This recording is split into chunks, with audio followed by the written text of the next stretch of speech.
الحمد لله نحمده ونستعينه ونستغفره ونؤمن به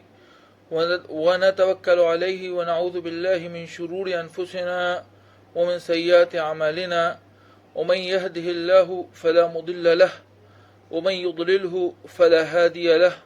اما بعد. پچھلے درس میں ہم نے سورہ بقرہ کی 13ویں آیت تک تفسیر بیان کری تھی. اب انشاءاللہ آج کے درس میں آیت نمبر 14 سے لے کے آیت نمبر 20 تک کوشش کی جائے گی کہ وقت کی رہتے ہوئے تفسیر کر دی جائے. اللہ تعالیٰ کے ارشاد ہے وَإِذَا لَقُوا الَّذِينَ آمَنُوا قَالُوا آمَنَّا وَإِذَا خَلَوْا إِلَى شَيَاطِينِهِمْ قَالُوا إِنَّا مَعَكُمْ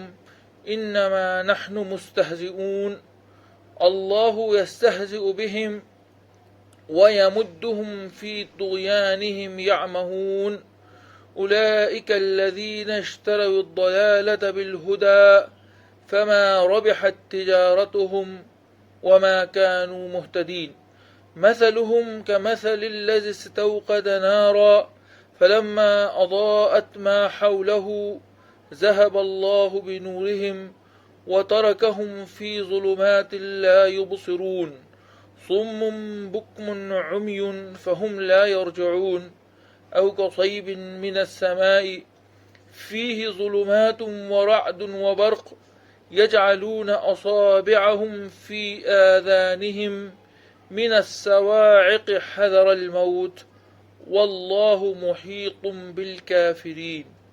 يكاد البرق يخطف أبصارهم كلما أضاء لهم مشوا فيه وإذا أظلم عليهم قاموا ولو شاء الله لذهب بسمعهم وأبصارهم إن الله على كل شيء قدير. ترجمہ: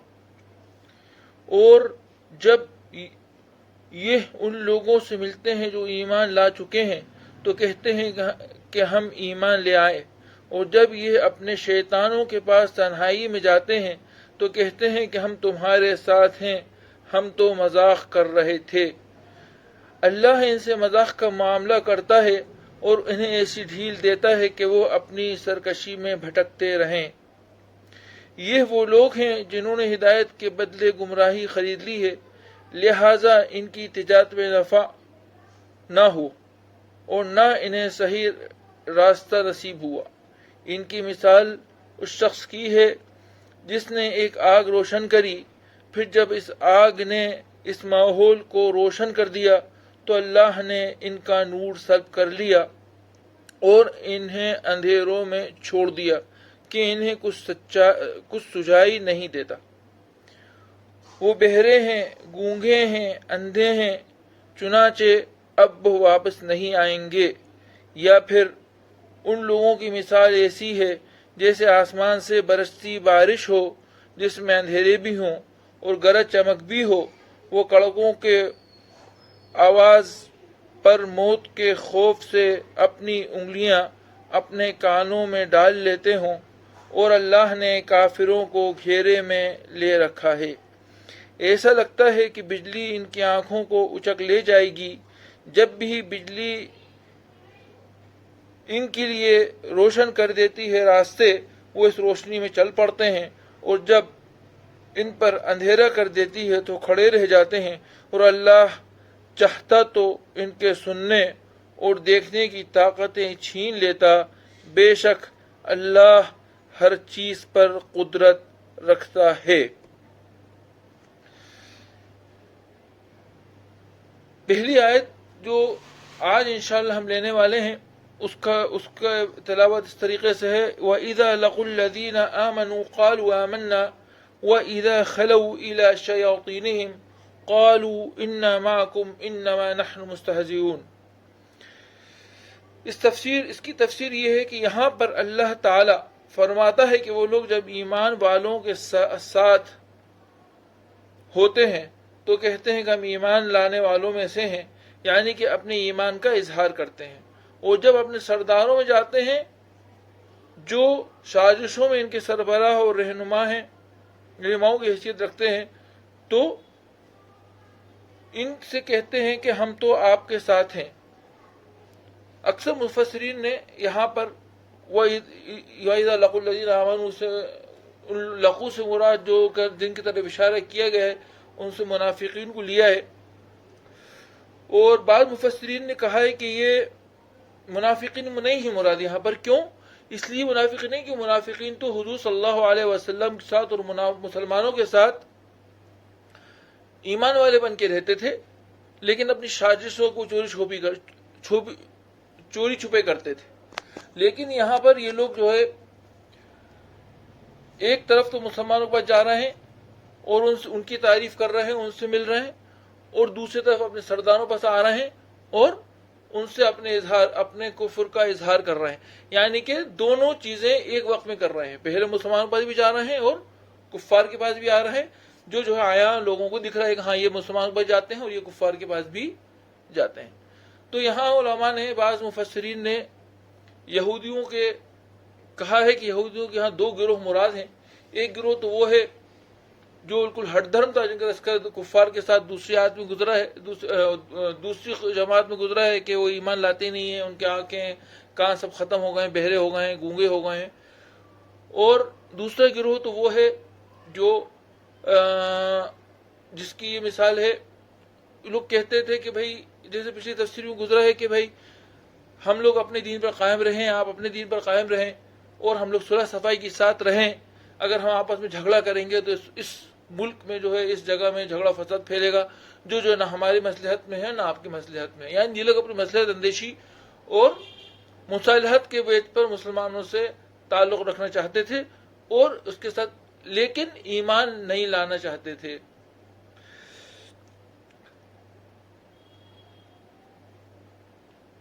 اور اس کی انشاءاللہ اور کیونکہ منافقین کی مثالیں تو بہت سی ہیں اور سب سے بڑے تفصیل تذکرہ انشاءاللہ ان کا اس وقت آیا گیا سورۃ آل عمران میں، جب منافقین نے حضور صلی اللہ علیہ وسلم کے ساتھ چھوڑ دیا تھا اور حضور صلی اللہ علیہ وسلم کے ساتھ چھوڑ دیا تو انہوں نے یہ کہا تھا کہ بھائی ہم لوگوں کی بات نہیں مانی گئی. اور حضور صلی اللہ علیہ وسلم جو ہے جماعت مسلمانوں کی تھوڑی سی جماعت کو لے جا کر جو ہے کفار کے دشمنوں کے منہ میں جھونک رہے ہیں. خودکشی کا جیسا معاملہ ہے، کیونکہ ان وقت 300 منافقین مسلمانوں کی فوج میں تھے اور کفار کی تعداد بہت زیادہ تھی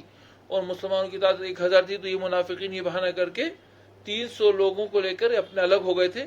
جیسے مطلب بتانے مقصد یہ ہے کہ منافقین وہ تھے جو بظاہر اسلام میں رہتے تھے، پورے مسلمانوں کے ساتھ رہتے تھے، لیکن موقع سے مسلمانوں کو، اسلام کو، حضور صلی اللہ علیہ وسلم کو، صحابہ کرام کو دھوکہ دیتے. جیسے غزوہ احد کے موقع پر دیا، 300 منافقین جو ہے الگ ہو گئے تو مسلمانوں کی تعداد ویسی کم تھی اور کم ہو گئی. تو منافقین گروہ تو وہ تھا. اور یہاں جو گروہ مراد دیا گیا ہے، جو ان کی خصوصیات بیان کی گئی ہیں، اس سے واضح ہوتا ہے کہ یہ لوگ نہ تو باطن مسلمانوں کے ساتھ تھے اور نہ زبانی ان کے ساتھ اتفاق رکھتے تھے. مثلا یہ لوگ اللہ اور آخرت پر ایمان کا دعویٰ تو کرتے تھے، لیکن نبی صلی اللہ علیہ وسلم قرآن پر ایمان لانے کا اظہار نہ زبان سے کرتے تھے اور نہ قرآن کو ماننے کے لیے تیار تھے. علاوہ اس کے یہ لوگ اپنے آپ کو مسلمانوں سے جیسے بالا سمجھتے تھے اور اونچا بلند سمجھتے، جس کا اس کے پورا پیچھے گزر چکا ہے آیت نمبر 13 کی تفسیر میں. تو پھر یہاں ایک سوال یہ اٹھتا ہے کہ اگر یہ مطلب تو اب ایک سوال یہ اٹھتا ہے کہ اگر یہ منافقین نہیں تھے تو پھر کون لوگ تھے؟ اس کا تذکرہ یہ یہاں پر کیا جا رہا ہے. تو کہتے ہیں کہ اس کا تو یہ یہودوں کا ایک گروہ تھا، اس کا تذکرہ میں نے بیان کر دیا. ایک گروہ تھا جو اسلام مخالفت میں ان کا کردار یہودیوں کے مقابلے میں کچھ الگ تھا. یہ لوگ یکسر اسلام کی مخالفت نہیں کرتے تھے، بلکہ کیا کرتے تھے، یہ گروہ اسلام کی مخالفت مصلحت اندیشی رکھ رکھا اور مصالحت پسندی کے روپ میں کرنا چاہتے تھے. اس کی تفصیل پیچھے بھی جیسے گزر چکی ہے. اب دوسری اس کے بعد کیا آئے تھے، وَإِذَا خَلَوْا إِلَى شَيَاطِينِهِمْ قَالُوا إِنَّا مَعَكُمْ إِنَّمَا نَحْنُ مُسْتَهْزِئُونَ. اب یہاں جو لفظ آیا ہے شیاطین کا لفظ آیا ہے، شاطا یشیدوں سے ہے اور اس کا مطلب ہوتا ہے جلدی کرنے والا. لیکن یہاں عام طور پر شیطان کا لفظ یہ تو لفظی مطلب ہوا اور اس کا جو اصطلاحی مطلب جاتا ہے وہ شیطان یعنی کہ جنات کو، جو برے جنات ہوتے ہیں ان کو شیاطین کہا جاتا ہے. یہاں پر شیاطین اور برے جنات سے ان لوگوں کی تشبیہ دی گئی ہے جو ان کے سرداران قوم ہوتے تھے. تو کہتے ہیں اس آیت کریمہ میں اللہ تعالیٰ نے کفار کا اور یہود کا یہ راز کھول دیا ہے کہ یہ لوگ جب مسلمان پر آتے تھے تو ان پر یہ ظاہر کرتے تھے کہ ان کے مسلمانوں کے ساتھ ہیں اور ان میں کوئی فرق نہیں کہ وہ بھی اللہ پر ایمان لاتے ہیں، یہ بھی اللہ پر مسلمان بھی اللہ پر ایمان لاتے ہیں، یہ لوگ یہود کے ہم بھی اللہ پر ایمان لاتے ہیں، کیسے کہتے ہیں مسلمان آخرت پر ایمان لاتے ہیں تو ہم بھی ایمان لاتے ہیں۔ لیکن جب اپنے مجلسوں میں جا کر اپنے لیڈروں، اپنے سرداروں، اپنے رہنماؤں سے ملتے تھے تو وہاں جا کے مسلمانوں کے سامنے اپنی کہی ہوئی باتوں کی صفائی دیا کرتے تھے، کہتے کہ بھائی یہاں تو ہم جو ہے آپ کے ساتھ ہیں اور ہم مسلمانوں سے جو کہتے ہیں وہ تو صرف ان کا مذاق اڑانے کے لیے کہتے ہیں اور جو ہے ہم ان کے ساتھ نہیں، ہم آپ کا ساتھ دیتے ہیں۔ اس کے بعد بعض مفسرین نے اس آیت کے شان نزول یہ لکھا ہے کہ ایک دفعہ عبداللہ ابن ابی اپنے مشرکین و کفار کھڑا ہوا تھا منافقین کے ساتھ، اس نے دیکھا حضرت علی، حضرت عمر اور حضرت ابوبکر رضی اللہ تعالیٰ عنہ تشریف لا رہے ہیں، اس نے اپنے ساتھیوں کا دیکھو ان کا کیسا مذاق، ان کا جا کر ان بیوقوفوں کو کیسا مذاق اڑا کر آتے ہیں، تو گیا اور جو ہے جا کے تینوں کی تعریفوں کے پل باندھنا شروع کرے اور جو ہے ہر صحابی کی، ابوبکر کے الگ منقبات، عمر کے الگ منقبات، علی رضی اللہ عنہ الگ منقبات بیان کری، اور پھر جب وہ لوگ چلے گئے تو اپنے لوگوں پاس آئے اور کہنے لگے دیکھو ہم نے ان کو کیسے بیوقوف بنایا۔ یہ ایک تو ہے تفسیر واضح والے صاحب محمود حجازی نے لکھی ہے،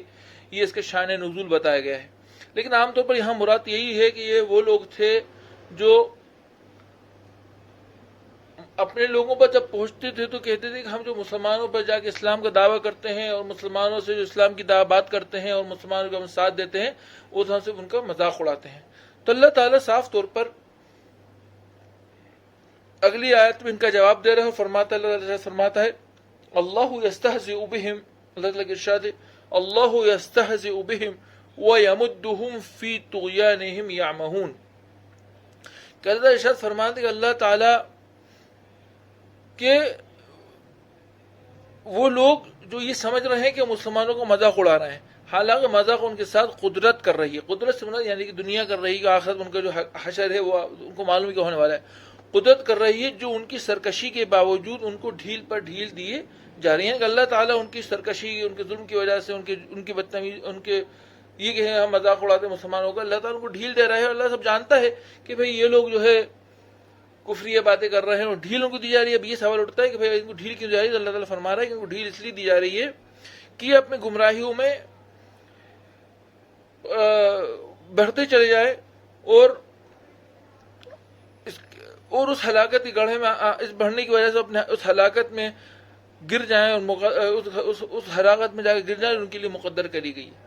اور بعض لوگ یہ کہتے ہیں کہ جو ہے اللہ تعالیٰ کو ڈھیل دے رہا ہے اور خود انہی کو استہزاء کا سامان کر رکھا ہے، یعنی جتنا کوئی غلط کام کر رہا ہے اور اس کو کوئی سزا بظاہر نہیں ملے تو وہ سوچتا ہے کہ اپنا صحیح کام کر رہا ہے، تو اللہ تعالیٰ فرما رہا ہے کہ جو یہاں اللہ تعالیٰ ان کو جو ڈھیل دیتا جا رہا ہے اور یہ اپنی گمراہیوں میں اور زیادہ بہتے چلے جا رہے ہیں اور بڑھتے چلے جا رہے ہیں، یہاں تک کہ ان کا جرم سنگین ہو جائے، جب سخت ہو جائے پھر دفعت اللہ تعالیٰ جو ہے ان کی رسی کو کھینچ لیتا ہے۔ آگے تذکر آئے گا صورتوں میں کہ جو اللہ تعالیٰ ان کو ڈھیل دیتا رہتا ہے، جو کفر شرک کرتے ہیں ان کو ڈھیل دیتے رہتا ہے، ان کی ترقی کرتا رہتا ہے، آگے بڑھتے رہتے ہیں، لیکن جب ایک وقت آتا ہے تو اللہ تعالیٰ ان کی رسی کو کھینچ لیتا ہے، جس کی وجہ سے پھر وہ اپنے عذاب میں مبتلا ہو جاتے ہیں۔ اور اب اللہ تعالیٰ نے اس عمل کو جو استہزاء سے کیوں، یعنی کہ ان کو جو ڈھیل دی جا رہی ہے اس کو استہزاء سے کیوں شمار کیا گیا، تو علماء نے لکھا ہے کہ جہاں انہوں نے جو ہے استہزاء کو استعمال کیا گیا تو اللہ تعالیٰ نے یہاں بھی اس عمل کو استہزاء کے لیے استعمال کیا، اس عمل کو بیان کرنے کے لیے استہزاء کا لفظ استعمال کیا، یعنی کہ اللہ تعالیٰ جس طریقے سے وہ مسلمانوں کو بیوقوف بنانے کی کوشش کرتے ہیں اور مسلمانوں اور ان کے حساب سے مسلمانوں کو غلط فہمی مبتلا کر رہے ہیں، اسی طریقے اللہ تعالیٰ بھی ان کی غلط فہمیوں کو شکار ہونے دے رہا ہے اور یہ اپنی غلط فہمیوں میں بڑھتے چلے جا رہے ہیں، یہاں تک کہ ایک وقت ایسا آئے گا کہ جب ان کی رسی کو کھینچ لیا جائے گا۔ اس عمل کو اللہ تعالیٰ یہاں پر استہزاء سے تعبیر فرمایا ہے۔ آگے کی آیت میں ہے کہ ان کا اللہ تعالیٰ انجام کار بتا رہا ہے۔ اس آیت میں اللہ تعالیٰ ارشاد فرما رہا ہے اولئک الذین اشتروا الضلالۃ بالہدی فما ربحت تجارتهم وما كانوا مهتدین، کہ یہ لوگ اپنے عقل و سمجھ کے جو دعوے کرتے ہیں اس کے باوجود انہوں نے جو سودا کیا ہے، یعنی ایمان کے بدلے جو کفر کو اختیار کیا ہے یا شرک کو اختیار کیا ہے یا جو انکار کو اختیار کیا ہے، یہ سودا بہت غلط کیا ہے۔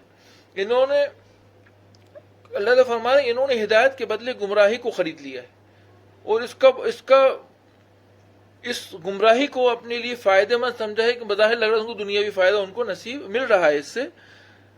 نفع بخش سمجھ لیا، لیکن ان کے لیے آخرت میں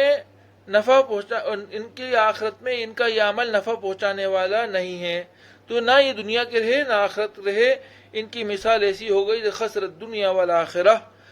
یہ ان کی دلالت پسندی اور ان کے اسلامی محرومی کا سبب، یعنی ان کی یہ جو گمراہی تھی، ان کی جو ہٹ دھرمی تھی اور برائی، جو مسلمانوں کے خلاف حزب و حقد البغض تھا، اسلام قبول نہیں کرتے تھے، یہی چیز جو ہے ان کا اسلام لانے سے محرومی کا سبب۔ پھر اللہ تعالیٰ اگلی آیتوں میں ان چیزوں کو، ان لوگوں کے حالات کو سمجھانے کے لیے، ان دونوں گروہوں کے حالات کو سمجھانے کے لیے دو مثالوں کا استعمال کر رہا ہے۔ اللہ تعالیٰ ارشاد فرما رہا ہے مثلهم كمثل الذي استوقد نارا فلما اضاءت ما حوله ذهب الله بنورهم وتركهم في ظلمات لا يبصرون۔ اللہ تعالیٰ ان کی مثال دے رہے ہیں کہ اللہ تعالیٰ کہتا ہے کہ ان کی مثال ایسی ہے کہ انہوں میں سے کے لیے کسی نے آگ جلا دی، اور جب اس کے فلما اضاءت ما حوله، جب اس آگ نے اپنے آپ کو آس پاس کو روشن کیا، جب وہ روشنی آئی تو اسی وقت ان کے ساتھ کیا واقعہ پیش آیا، ذهب اللہ بنورہم، جب نور ان کو ملا تو ان کی نور و آنکھوں کی روشنی چلی گئی، وترکہم فی ظلمات لا یبصرون، اور وہ آگ کی روشنی کے باوجود اندھیروں میں مبتلا ہو گئے۔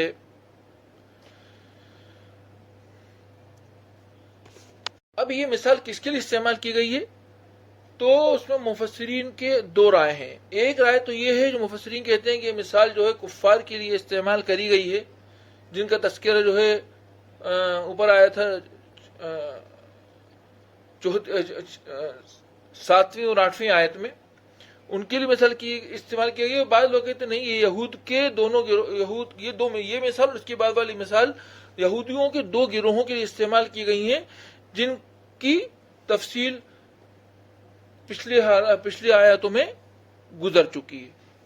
ایک گروہ وہ تھا جو ہٹ درم تھا، اور دوسرا گروہ کون سا تھا؟ جو مصلحت پسند تھا، اور جو مصلحت پسند تھا اور اسلام نہیں لانے والے، اسلام سے مصالحت اور جو ہے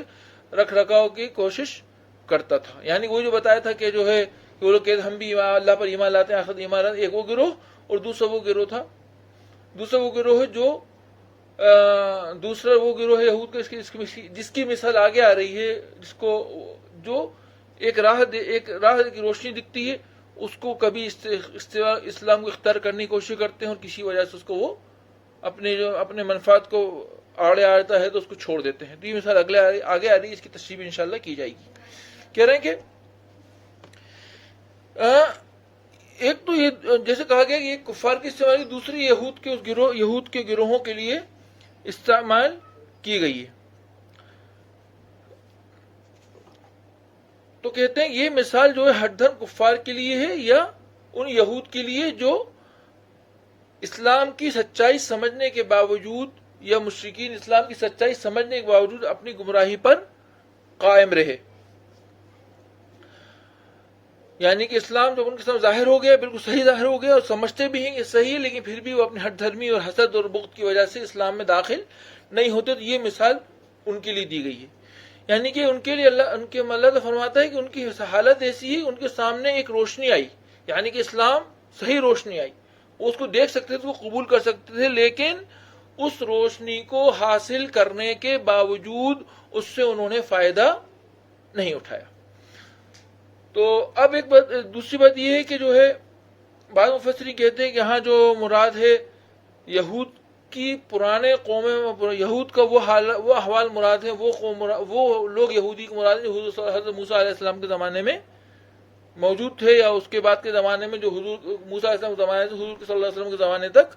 موجود رہے۔ تو کہتے ہیں استوقد نارا سے مراد اللہ تعالیٰ کے مثال، اللہ تعالیٰ نے استوقد نارا جو استعمال کیا ہے، اس سے انہوں نے مراد حضرت موسیٰ علیہ السلام کو لیا ہے، کہ حضرت موسیٰ علیہ السلام نے ان کے لیے ایک رہنمائی کی اور راہ راست کی، آگ کو روشن کیا یا شمع کو روشن کیا،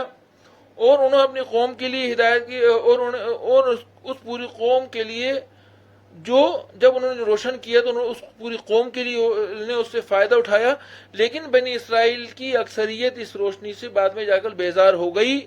جس کی سزا میں اللہ تعالیٰ نے ان کے اوپر لعنت کر دی، اور وہ ہدایت کی باتیں سمجھنے اور قبول کرنے کی صلاحیت سے محروم ہو گئے۔ یعنی کہ مسئلہ یہ ہے کہ حضرت موسیٰ علیہ السلام جب یہود میں آئے تو اللہ تعالیٰ نے ان کے ذریعے تورات کی اور شریعت اسلامیہ کی، جو اس وقت کی شریعت اسلامیہ یہودیت تھی، حضرت موسیٰ علیہ السلام شریعت کی روشنی ان کے حوالے کری، جس کو انہوں نے یہود کے سامنے پیش کیا، اور ان میں سے انہوں نے کچھ لوگوں نے اس سے ہدایت بھی حاصل کری، اس کو ایک حد تک ہدایت حاصل کری، اور ایک وقت ایسا ہے کہ جب یہ قوم جس کو حضرت موسیٰ علیہ السلام نے روشنی دی تھی، اس روشنی سے بیزار ہو گئی، اور اس نے جو ہے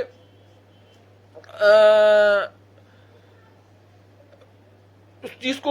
کو ہدایت کو چھوڑ دیا، جیسے بشڑے کی عبادت کا تذکرہ تھا، اور آگے چل کے اور بھی بہت سارے تذکرے آتے ہیں۔ تو پھر اللہ تعالیٰ نے کیا کیا، ان کو وقت دیتا رہا، یعنی یہ وقت ایسا ہے کہ جب وہ بہت زیادہ اپنی ہٹ دھرمی میں اور جو گمراہی میں مبتلا ہو گئے تو اللہ تعالیٰ نے کے اوپر لعنت کر دی، اور ان کے اندر ہدایت کی بات سمجھنے اور قبول کرنے کی صلاحیت سے بھی ان کو محروم کر دیا۔ اور یہود کی اس حالت کا تذکرہ تمام کتب سماویہ میں کیا گیا ہے۔ یعنی کہ اس کی تمثیل کیسے ہوئی کہ ایک قافلہ ہے جس کے تمام افراد، یعنی ان کی حالت ایسی ہے کہ ایک قافلہ ہے جس کے تمام لوگ گونگے ہیں، بہرے ہیں اور اندھے ہیں۔ پھر اگر ان کے لیے روشنی بھی سامنے آتی ہے، یعنی جب انہوں نے اسلام کو قبول کرنے سے، دین قبول کرنے انکار کر دیا، تو بہرے، اندھے اور گونگے ہو گئے۔ دیکھیں کہ سامنے روشنی آتی ہے تو وہ کیا کرتے ہیں کہ اس راستے سے فائدہ نہیں اٹھا سکتے۔ کیوں نہیں اٹھا سکتے؟ کیونکہ نہ یہ لوگ سن سکتے ہیں، نہ یہ لوگ دیکھ سکتے ہیں، اور نہ یہ لوگ پکار سکتے ہیں، اور یہ جو قافلہ ہے اپنا راستہ بھٹک جاتا ہے۔ یعنی کہ جب ان کے دل میں جو ہے ہٹ دھرمی پیدا ہو گئی، ظلم پیدا ہو گیا، اور جو ہے اس دین کو، صحیح دین کو قبول کرنے کی صلاحیت ختم ہو گئی، تو ان کی مثال ایک ایسے قافلے ہوئی جس کے تمام لوگ گونگے، بہرے، اندھے ہیں۔ اب وہ لوگ بھٹک گئے راستہ، اب ان کو روشنی بھی دکھائی جائے گی، آگ جلا کر ان کو روشنی بھی دکھائی جائے گی، تو اس روشنی سے لوگ فائدہ اٹھا سکتے ہیں۔ یعنی کہ اندھے ہیں تو دیکھ بھی نہیں سکتے، بہرے ہیں تو سن بھی نہیں سکتے، بہرے ہیں تو سن بھی، اور کوئی ان کو بلائے گا کہ بھائی روشنی اس طرف ہے تو سن بھی نہیں سکتے، ہے نا۔ اور گونگے ہیں، اگر وہ کسی کو آواز دینا چاہیں تو آواز بھی نہیں دے سکتے، اور روشنی چل رہی ہے اور ان کی حالت ایسی ہے کہ ان کے بصر کے ساتھ ان کی بصیرت بھی ختم ہو گئی، وہ اپنی گمراہی میں ڈوبتے چلے گئے، یہاں تک کہ ان کی جو گمراہی تھی وہ ان کا جو ہے ان کی اصل ہو گئی، اور ان کا جو ہدایت کا دروازہ پہلی شروع کی آیتوں میں گزرا ہے کہ اللہ تعالیٰ نے جب ان کو ہدایت کا راستہ کھولا، ان کو ہدایت دیتے رہے، ان کو علماء، انبیاء علیہ السلام صحیح دعوت دیتے رہے، لیکن وہ اس ہدایت یافتہ نہیں ہوئے، اپنے حسد اور بغض میں قائم رہے۔ حضور صلی اللہ علیہ وسلم نے بہت محنت کری، صحابہ کرام نے محنت کری، لیکن وہ اپنی ہٹ درمی اور حسد اور بغض کی وجہ سے ایمان کے راستے کو اختیار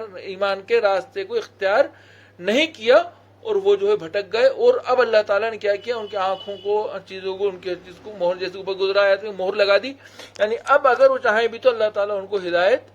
نہیں دے سکتا۔ اب دوسری مثال دی جا رہی ہے، اللہ تعالیٰ ارشاد فرمائے او کصیب من السماء فیہ ظلمات ورعد وبرق یجعلون اصابعهم فی آذانهم من الصواعق حذر الموت واللہ محیط بالکافرین۔ اس آیت کریمہ میں اللہ تعالیٰ ان دوسری گروہ کی مثال دے رہے جو قبول اسلام میں جن کو تردد رہتا تھا، یعنی کبھی سوچتے کہ اسلام حق دین حق ہے اور وہ اس کو قبول کرنے کی کوشش کرتے تھے، اور کبھی کبھی جو ہے اس سے جو وہ ہٹ جاتے، یعنی کہ تردد رہتا تھا۔ ان کے متعلق ارشاد ہوا ہے کہ ان کی ایسی مثال ہے کہ جیسے کہ آسمان سے بارش نازل ہو رہی، یعنی بارش سے مراد کی مثال جو کس سے دی گئی ہے، قرآن سے مثال دی گئی ہے، دین سے مثال دی گئی ہے کہ اسلام دین کی بارش نازل ہو رہی ہے، اور اس کے ساتھ ساتھ کیا ہے، بارش ہے، بارش ساتھ ساتھ اندھیرے بھی ہیں۔ اندھیرے یعنی کہ جو ہے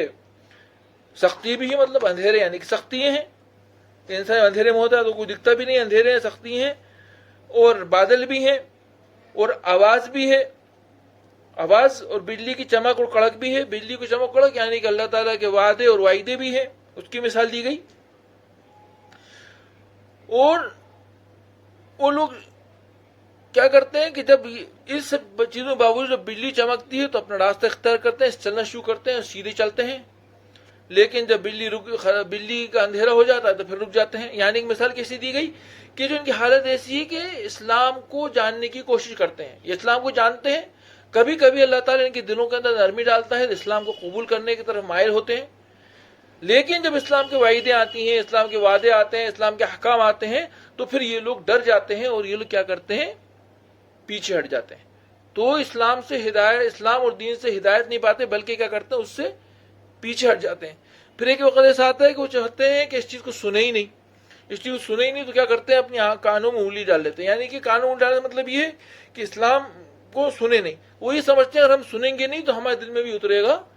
نہیں اور ہم مسلمان نہیں ہوں گے. یعنی کہ اللہ تعالیٰ ان کی مثال ایسی ہے کہ ان کی مثال ایسی ہے کہ یہ لوگ گمراہیں اتر رہنے کے لیے اپنے کانوں کو بند کر لیتے ہیں اور سمجھتے ہیں کہ اگر اپنے کان بند کر لیں گے تو یہ جو ہے اسلام کو ہم روک سکتے ہیں اس کو. لیکن ان کی مثال اسی جیسی ہے, شتر مرغ اپنے جب کوئی مشکل آتی ہے تو کیا کرتا ہے, مٹی میں اپنی منڈی گھوسڑ لیتا ہے اور سمجھتا ہے کہ اب وہ مصیبت اس کو نہیں آئے گی. تو بلکہ کیا ہوتا ہے, بظاہر لگتا ہے کہ وہ اس کو سن نہیں رہا اسلام کو, تو اسلام وہ سمجھتے ہیں کہ اسلام آ نہیں رہا, دین کی بات ہو نہیں رہی, تو وہ جو اپنی گمراہی میں مبتلا رہتے ہیں. پھر اللہ تعالیٰ فرماتا ہے کہ اللہ تعالیٰ ان پر محیط ہے, یعنی اللہ تعالیٰ جو ہے تمام کفار کا اللہ تعالیٰ نے احاطہ کر ہوا ہے. یعنی اللہ تعالیٰ ان کے تمام حالات کو, کفار مشرکین جن کا تذکرہ یہاں پر ہوا ہے, اللہ تعالیٰ ان کے تمام حالات سے واقف ہے.